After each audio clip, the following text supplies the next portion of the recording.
అయితే నెక్స్ట్ దానికి వెళ్దాం సార్. అయితే నెక్స్ట్ ఏంటంటే ఇక్కడ మనకు ఎక్కువ మంది అడిగేది చాలా ఇది కొద్దిగా విచిత్రంగా ఉంటుంది క్వశ్చన్.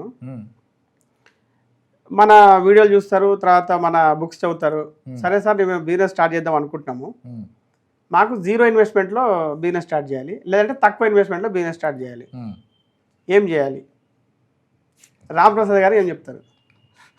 నేను అంతవరకు ఉన్న డబ్బులను ఎలా మేనేజ్ చేయాలో చెప్తాను, కానీ డబ్బు ఎలా సంపాదించాలో చెప్పే ప్రయత్నం చేయని చెప్తా. సరే మీరు అడిగారు కాబట్టి, జీరో ఇన్వెస్ట్మెంట్ బిజినెస్ యూట్యూబ్లో 100,000 ఉంటాయి. ఇప్పుడు కంటెంట్ రైటింగ్ కానీ, ఈ క్రియేటివ్ వర్క్స్ కానీ. అంటే ఫస్ట్ ఆఫ్ ఆల్ నీ స్కిల్ ఏంటి? సొసైటీ టఫ్ అనుకునేది నువ్వు ఈజీగా చేసే ప్రతి ఒక్కరికి 1-2 ఉంటాయి. కరెక్ట్. నీ స్కిల్ మీద నువ్వు ఇన్వెస్ట్మెంట్ లేకుండా చేయటం. ఇప్పుడు మోస్ట్ ఈజియెస్ట్ ఏంటంటే mediator, real estate agents, insurance agency, ఇది ఎక్సలెంట్ బిజినెస్. కానీ దానికి రిక్వైర్డ్ స్కిల్ నీ దగ్గర ఉందా? నీ కమ్యూనికేషన్, విషయాన్ని అర్థమయ్యే విధంగా చెప్పాలంటే ఉంటే ఇన్సూరెన్స్ ఏజెన్సీని మించిన బిజినెస్ లేదు. That's a noble profession. ఇంత మాట్లాడడం కదా హెల్త్. ఆయన తిట్టినా కొట్టినా ఇటు ఒక 20 ఫ్యామిలీస్ కనుక ఇన్సూరెన్స్ ఇస్తే ఒక 2 ఫ్యామిలీ ప్రొటెక్ట్ అయితే అదంత గొప్ప విషయం. And you will anyway get your commission. Perfect కదా? దీనికి రూపాయి పెట్టుబడి లేదు కదా. అది 10th క్లాస్ ఉంటే కూడా వస్తుంది agency, IRD exam, simple. So అంటే మనకు తెలిసింది చెప్తున్నాం. ఇన్సూరెన్స్ ఏజెంట్స్ అనేది ఒక జీరో ఇన్వెస్ట్మెంట్ బిజినెస్. అద్భుతమైన బిజినెస్, అద్భుతమైన బిజినెస్. చాలా ఇన్కమ్ ఉంటుంది. లోయర్ ఇన్కమ్ అని అబద్ధం చెప్పకూడదు. బికాజ్ అంతమందికి నువ్వు సర్వీస్ ఇస్తే చాలా ఇన్కమ్ ఉంటుంది. సిమిలర్లీ మీరు క్రియేటివ్ సైడ్, కంటెంట్ రైటర్, ఇవన్నీ చాలా వచ్చినాయి. అవి నేర్చుకుంటే ఇప్పుడు జియో ఉన్న ప్రతి ఒక్కరు అన్నీ నేర్చుకోవచ్చు కదా, జియో కనెక్షన్ ఉంటుంది. సో అదొక బిజినెస్. ఇన్సూరెన్స్, ఈ రియల్ ఎస్టేట్ ఏజెన్సీ అదొక ఎక్సలెంట్ బిజినెస్. పెట్టుబడి ఎక్కడిది? అవును కదా. మీరు ఐడెంటిఫై చేయాలి, వాళ్ళకి సరైన సొల్యూషన్ ఇవ్వాలి, ఆ సెల్లర్స్ ఉన్న వెంచర్లో మంచి వెంచర్ పట్టుకోవాలి, వాల్యుయేషన్ చేయాలి. ఓకే, ఇవి ప్రైమర్లీ జీరో ఇన్వెస్ట్మెంట్ నాకు తెలిసినవి. ఇప్పుడు ఇన్సూరెన్స్కి మన ఏదో ఎగ్జామ్ రాయాలంటే ఐఆర్డీ ఎగ్జామ్ రాయాలి అంతే. దానికి కూడా పెద్ద ఫీజు ఏముండదు. 800 ఎంత ఉంటుంది నాకు తెలుసు.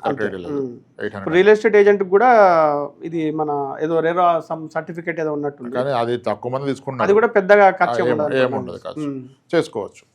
మీకు ఆ స్కిల్ ఉండాలిగా. నీకు పక్కనోడితోనే మాట్లాడినప్పుడు నువ్వు వెళ్ళి అని చేయలేవు కదా. స్కిల్ ఉండాలి, ఇంకోటి ఇంట్రెస్ట్ కూడా ఉండాలి. ఇప్పుడు మనము హెల్త్ రిసర్చ్ గురించి మాట్లాడేటప్పుడు చాలా విషయాలు వచ్చినాయి దాంట్లో. రూమ్ రెంట్ క్యాపింగ్, ఆ డిసీజ్, ఈ డిసీజ్, మన దాని అంటే వెయిటింగ్ పీరియడ్స్, ఇవన్నీ అసలు పెద్ద సబ్జెక్ట్ అది. సో ఇవన్నీ ఇంట్రెస్ట్ కూడా ఉండాలి కదా, నేర్చుకోవాలని ఇంట్రెస్ట్ ఉండాలి, అతనికి ఎక్స్ప్లెయిన్ చేయగలిగి ఉండాలి. అవతల వ్యక్తికి అతని లైఫ్లో ఒక వాల్యూ అడిషన్ లేదా ఆయన ఒక ప్రాబ్లం సొల్యూషన్ చేయించే ఉద్దేశం ఉంటే. లేదు ఇప్పుడు నాకు ఫుడ్ చాలా ఇష్టం, I'm very good, complete knowledge ఉంది, నేను అద్భుతంగా ఒక చెఫ్ని బట్టి ఐటమ్ చేయగలుగుతా, వెరీ టేస్టీ ఫుడ్ ఇవ్వగలుగుతా, నమ్మకం నీ దగ్గర ఉంది. అప్పుడు ఏం చేయాలంటే నువ్వు ఇదే బిజినెస్లో ఫెయిల్యూర్ అని కానీ ఉంటాడు. సిక్ ఇండస్ట్రీస్ని టేకప్ చేయాలి. ఇప్పుడు కొన్ని రెస్టారెంట్స్ వాళ్ళు నడిపిస్తే రోజుకి 10,000 లాస్ వస్తుంది. అంత ఇన్ఫ్రాస్ట్రక్చర్ పెట్టాక తీసేస్తే స్క్రాప్లో ఏం రాదు. అవును, ఇంకా చాలా ఇబ్బంది అయిపోతుంది. దానివల్ల క్వాలిటీ రోజు రోజుకి తగ్గిపోద్ది. ఇంకేం చేయలేడు కదా. ఇప్పుడు చాలామంది అనుకుంటారంటే food business very profitable. Yes, but 5% పీపుల్కి అది ప్రాఫిటబుల్. అవును, ఇప్పుడు ఒక రెస్టారెంట్ పెట్టి 10 టేబుల్స్ పెట్టి 40 మెంబర్స్ 1 టైం సిట్టింగ్ కెపాసిటీ, నీకు పీక్ ఉండేది లంచ్ అవర్. ఆ పీక్లో నువ్వు 10 టేబుల్స్ 40 మందికి సర్వ్ చేయాలంటే నీకు సర్వీస్లో 4 కుర్రలు ఉండాలి. వాడు గంటకు రాడు, రోజంతా తీసుకోవాలి. ఆ ప్యారలల్ క్లీనింగ్కి మోరీకి ఒక ఆమె ఉండాలి, ఆమె 1000 రూపాయలు లేని రాదు. ఓకే, కొన్ని దగ్గర ఏమో గ్రౌండ్ వాటర్ ఉండదు, ట్యాంకర్ తెచ్చుకోవాలి, ఎలక్ట్రిసిటీ బిల్లు, రెంటు, ఇవన్నీ ఏమవుద్దంటే ఇప్పుడు బిర్యానీ తిన్నాయినా 200 రూపాయలు బిర్యానీకి వేసాడు వీడు, దీంట్లో వేసిన ఐటమ్స్కి 20 రూపాయలే ఖర్చు అవుతుంది కదా అనుకుంటాడు. నిజమే, కానీ అది ఓపెన్ చేసి పెట్టినందుకు రోజుకి 30,000 ఖర్చు ఉంది వాడికి. అవును, 20 మంది ఎంప్లాయీస్ యావరేజ్ 700 రూపాయలు జీతం వేసుకుంటే 14,000 అక్కడ పోయింది. నీ రెంట్ ఒక 4,000, 18,000, నీ ముడి సరుకులు, ఇవన్నీ చూసినప్పుడు యాక్చువల్ రెస్టారెంట్లో ఏమవుతుందంటే ఆ ప్లేట్ టేబుల్ మీదకి రావడానికి 120 రూపీస్ ఖర్చు అవుతుంది. అవును, సో నీ break even is when you cell 500 plates. ఇప్పుడు మీరు అంటుంటే నాకు కూడా గుర్తుకొచ్చింది, మొన్నెవరో ఎగ్జిబిషన్లోనేమో మీ బుక్ ఏంటంటే ప్రింటింగ్ చేయడానికి పెద్ద కాస్ట్ కాదు కదా, 350 రూపాయలు ఎట్లా పెడతారని అడుగుతారు. అంటే మీరు అంటుంటే నాకు ఇది గుర్తుకొస్తుంది. ఈ బుక్ ఏంటంటే 350 రూపాయలు ఎలా పెడతారు, ఎవరు కొంటారు? అదే ఇప్పుడు అంటే ఓన్లీ వాళ్ళు ప్రింటింగ్ కాస్టే చూస్తున్నారు, ప్రింటింగ్ కాస్ట్ తప్ప. దీని కొరియర్ ఛార్జెసే 70 రూపాయలు. కొరియర్ చార్జ్ తెలుసు కదా. మీరు ఆన్లైన్లో అమ్మితే 150 రూపీస్ అక్కడే పోతుంది. అక్కడే పోతుంది. అంటే ఇవన్నీ తెలియవు కదా. అవన్నీ తెలియదు. ఇప్పుడు అదే సేమ్ రెస్టారెంట్ బిజినెస్ కూడా అదే. అట్లా నుంచి చూసిన ప్రతి కస్టమర్ తిన్నతను చాలా తక్కువలో ఖర్చు చాలా మిగిలింది అనుకో, లేదు వాళ్ళు లాస్లో ఉన్నారు. అటువంటిది నీకు ఇన్నోవేటివ్ థాట్ ఉంది, నువ్వు వెరిఫై ఒక 10 ఫెయిల్యూర్ బిజినెస్లు చూడు. అప్పుడు ఆయన ప్రాబ్లం ఏంటంటే తెలిస్తే రోజుకి 5,000 లాస్ వస్తుంది, ఎలా వదిలించుకోవాలని చూస్తున్నాడు. వదిలించుకుంటే స్క్రాప్లో ఏం రాదు, ఆయన డిపాజిట్ ఉంది అక్కడ దానికి అడ్వాన్స్. అప్పుడు నువ్వు వెళ్ళి దాన్ని టేకప్ చేయి. నువ్వు రూపాయి పెట్టుబడి లేదు, ఆయనకేం చెప్తావు, బ్రదర్ ఈ రోజు నుంచి నేను నడిపిస్తా, నేను నీకు పర్ డే 5,000 ఇస్తా లేదా 2,000 ఇస్తా. 2,000 ఈజ్ హ్యాపీ. పాకెట్ నుంచి 5,000 పెట్టే బదులు నువ్వు మంత్లీ రెంట్ కడుతున్నావు, అంతా చేసి నాకు 2,000 ఇస్తానంటే ఆయన హ్యాపీ కదా. అంతే కదా. అలా ఒక డీల్ కుదుర్చుకో. సిక్ ఇండస్ట్రీని టేకప్ చేయాలి సార్. మన దగ్గర టాలెంట్ ఉంటే ఇన్వెస్ట్మెంట్ లేకుండా చేయాలంటే loss making industries, sick industries వాళ్ళు లిటరల్లీ లుకింగ్ కదా. కన్సల్టింగ్ మేనేజింగ్ కూడా నువ్వే తీసుకో. ఇప్పుడు కన్సల్టింగ్ కూడా సార్, ఇప్పుడు రోడ్డు పక్కన ఒక వ్యక్తి ఏ ఫ్రూట్సో ఫిషో ఏదో పెడతాడు సార్, ఆ స్పీడ్లో వెళ్ళి అతను అక్కడ బ్రేక్ వేసి ఆగలేకపోతాడు, కొనాలనిపిస్తుంది, ముందుకెళ్తే రాలేడు. దానికి సొల్యూషన్ ఏంటి, నువ్వు ఇక్కడ షాప్ పెడితే ఒక 400 మీటర్స్ నుంచి డిస్ప్లే చేయాలి నువ్వు. మీకు హైవే మీద హోటల్స్కి ఎలా ఉంటుంది, 1 కిలోమీటరు 2 మినిట్స్ డిస్టెన్స్. అలా చిన్న వెండర్ కూడా అవకాశం ఉంటే ఒక 3 బోర్డులు పెడితే ఆయన బిజినెస్ మల్టిప్లై అయ్యింది ఈవినింగ్ కల్లా, రెగ్యులర్ అయ్యే బిజినెస్. కరెక్ట్. ఈ చిన్న తాట ఆయనకి రాదు. ఎందుకు సార్, నేను ఒక ఎగ్జాంపుల్ చెప్తాను. మా శంకర్పల్లి కంపెనీలో బాయిలర్ ప్రాబ్లం వచ్చింది. వారం రోజులు కంపెనీ ఆగిపోయింది. బాయిలర్ లేకపోతే మా ప్రొడక్ట్ బయటికి రాదు. వారం రోజులు ఆగిపోయింది కంపెనీ. వారం రోజులు ఆగిపోయినప్పుడు బాయిలర్లో మేమేవో రకరకాల ట్రయల్స్ అండ్ ఎర్రర్స్ చేసాం అనమాట. బాయిలర్ గురించి ఒక ఇంజనీరు నాగ్పూర్లో ఉంటాడు, ఒక చిన్న అసలు అప్పటికి 25 ఇయర్స్ ఏమో, 25 ఇయర్స్ అబ్బాయి. అతన్ని తీసుకొద్దామని ఎవరు ఐడియా ఇచ్చారు. వారం రోజుల తర్వాత సరే అని చెప్పేసి నేను టికెట్ బుక్ చేశాను. వారి బస్ టికెటే. నైట్ ఎక్కాడు, మార్నింగ్ వచ్చాడు హైదరాబాద్కి. వచ్చిన తర్వాత మార్నింగ్ వచ్చాడు అంటే మార్నింగ్ ఒక 7:30-8 గంటలకల్లా మేము ఆఫీస్కి వచ్చేసాం, ఫ్యాక్టరీకి వచ్చేసాం అనమాట. సరే నేను టిఫిన్ తెప్పిద్దాము అని చెప్పేసి అంటే టిఫిన్ ఆర్డర్ ఇచ్చాం. మంచి హోటల్ ఉంది అక్కడ పక్కన. ఈ లోపు నేను అట్లా వెళ్ళేసి వస్తాను సార్ అన్నాడు. ఒకసారి బాయిలర్ చూసేస్తాను సార్, అర్ధగంట టిఫిన్ వచ్చింది కదా అన్నాడు. అతను వెళ్ళేసి టిఫిన్ వచ్చేటప్పుడు ప్రాబ్లం సాల్వ్ చేశాడు. ఏమీ లేదు అక్కడ. ప్రాబ్లం ఏంటంటే చిన్న ప్రాబ్లం, అక్కడ వాటర్ లీకేజ్ అయ్యి ఆ ఫ్యూయల్లోకి వెళ్ళిపోతుంది. అది లేదు, ఫ్యూయల్లోనే వాటర్ ఉంది యాక్చువల్గా. ఎవరు ఏదైతే సప్లై అవుతుందో ఫ్యూయల్ దాంట్లో వాటర్ ఉంది, దాన్ని అసలు ఎవరు చూడలేదు. అతను అక్కడికి వెళ్ళి జస్ట్ 10 నిమిషాల్లో దాన్ని కనిపెట్టాడు, టిఫిన్ చేసేసి వెళ్ళిపోయాడు అంతే. అంటే 10 నిమిషాల పని 30,000 మేము పే చేసాం అతనికి జస్ట్ ఒక 1 అవర్కి. అదే సార్, అంటే ఎస్ ఇక్కడ మళ్ళీ జీరో ఇన్వెస్ట్మెంట్ అన్నారు కదా. ఇప్పుడు మనకి హైదరాబాద్లో ఉన్న ఆప్షన్స్ ఏంటి, ఓలా ఊబర్ డ్రైవర్స్, వేరే కార్లకి డ్రైవింగ్ వస్తాయి. అది లేకుండా ఇప్పుడు డ్రైవ్ యూ అనే ఒక యాప్ వచ్చింది కదా, drive you.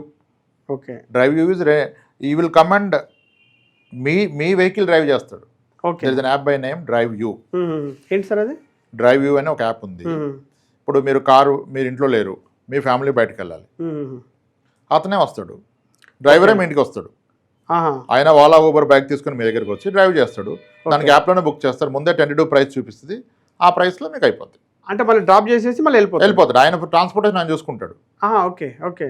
On call driver, దానికి ఒక యాప్ పెట్టారు, నాకు తెలియదు ఇది. బెంగళూరు బేస్ ఎవరో పెట్టారు. మోస్ట్లీ డ్రంక్ అండ్ డ్రైవ్ లో ఎవరి జనానికి వాడుకుంటారు. సేఫే కదా, what is wrong in it? అంతే అంతే కదా సార్. ఇప్పుడు అన్ని రెస్టారెంట్ దగ్గర, నైట్ పబ్బుల దగ్గర డ్రైవ్ వాళ్ళు టీషర్ట్లు వేసుకుని ఉంటారు. ఆ టైంకి ఇంకా బయటకు బుక్ చేసుకుంటే 1 అవర్ ముందు ఆయన వచ్చేసి ఉంటాడు. ఇంకా వెళ్ళగానే మీరు కేసు ఇస్తే తీసుకొచ్చిన దగ్గర సేఫ్ అవుతుంది, మీకెందుకు టెన్షన్? కరెక్ట్. మళ్ళీ ఇప్పుడు ఇక్కడ డ్రంక్ అండ్ డ్రైవ్ ఇటు తిప్పి అటు తిప్పి టెన్షన్ లేదు కదా.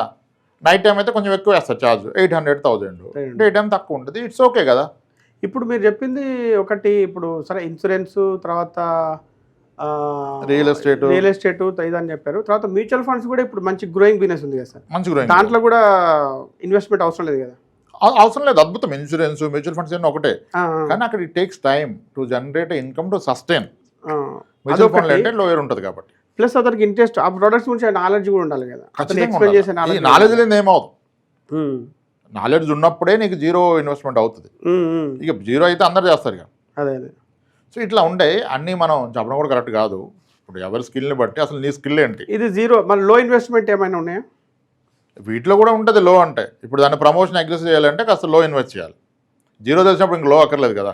ఇక హై ఇన్వెస్ట్మెంట్ అయితే అద్భుతమైన ప్రూవెన్ ఫ్రాంచైజీ మోడల్స్ ఉంటాయి. ఓకే. ఇప్పుడు కొంతమంది ఏమంటారంటే, సార్ మా పిల్లలు అంత స్కిల్ కాదు సార్, అటు నాకు తెలుసు సార్, ఇంకా వాడిని స్ట్రెస్ చేయలేను అంటే అంట. ఓకే, సెర్చ్ చేసిన అవసరం లేదు. Every one has a different set of knowledge, skill set ఉంటుంది. అప్పుడు నువ్వేం చేయాలి, వానికి ఒక ప్రూవెన్ ఫ్రాంచైజీ, టాటా ఫ్రాంచైజీ తీసుకో. టాటా ఆన్లైన్ ఎగ్జామ్ సెంటర్ వస్తుంది నీకు, అవును 2-3 crore, అంటే నీకు దగ్గర ఎఫర్టబిలిటీ ఉంటాయి. ఇప్పుడు నీ కొడుకు ఖాళీగా ఉన్నాడు బీటెక్ అంటే ఎవడెవడో ఒక online exam centre, Tata, Birla లాంటి ఫ్రాంచైజీలు, సరే ఇప్పుడు జైడస్ టీ ఫ్రాంచైజీ ఫ్రాంచైజ్ తీసుకోండి సార్, 1,00,000 2 లక్షల లోపల టీ ఫ్రాంచైజ్ వచ్చేస్తుంది. ఉంది. కానీ టీ ఫ్రాంచైజ్ అనగానే మేము టీ అమ్ముకోవాలా అని అడుగుతారు. మరి ఇంకా అప్పుడేం చేయలేం. ఇదొక ఆ headache. ఫ్రాంచైజీ కూడా అందరూ సక్సెస్ అవుతారని ఏం లేదు. అగైన్ అక్కడ కూడా చాలా మొన్న మీరు న్యూస్ చూసుంటారు కదా సార్, పానీపూరి అమ్మే అతనికి యూపీలో అతనికి జిఎస్టీ నోటీస్ వచ్చింది.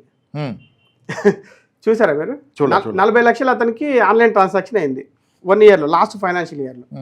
అంతకుముందు ట్రాన్సాక్షన్ చూశారు జిఎస్టీ వాళ్ళు. ఈ last year only online payment 40 lakhs వచ్చింది. ఇక ఆఫ్లైన్ ఎంత వచ్చిందో మనకు తెలియదు. అంటే అతనికి ఏ సాఫ్ట్వేర్ ఇంజనీర్కి వస్తుందో చెప్పండి. అంటే ఇప్పుడు మీరు టీ ఫ్రాంచైజీకే వీళ్ళు ఎక్కువ మంది ఇట్లా ఫీల్ అవుతుంటారు. మరి అతను ఎంత సంపాదిస్తున్నాడు సార్?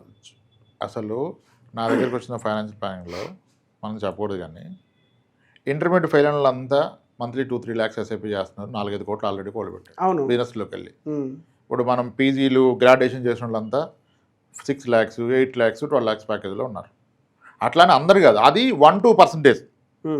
కానీ సక్సెస్ అయిన వాళ్ళు ఎక్కువ చూస్తే మనం హయ్యర్ నెట్వర్క్ బిల్డ్ చేసిన వాళ్ళు అంతా ఎకడమిక్ ఫెయిల్యూర్స్ ఉన్నారు. ఎకడమిక్ ఫెయిల్యూర్స్ ఉన్నారు. అవును. ఇప్పుడు బీటెక్ చేసిన వాళ్ళు కన్నా ఐటీఐ చేసిన వాళ్ళు ఎక్కువ ప్యాకేజ్లో ఉన్నారు, ఫుల్ డిమాండ్లో ఉన్నారు.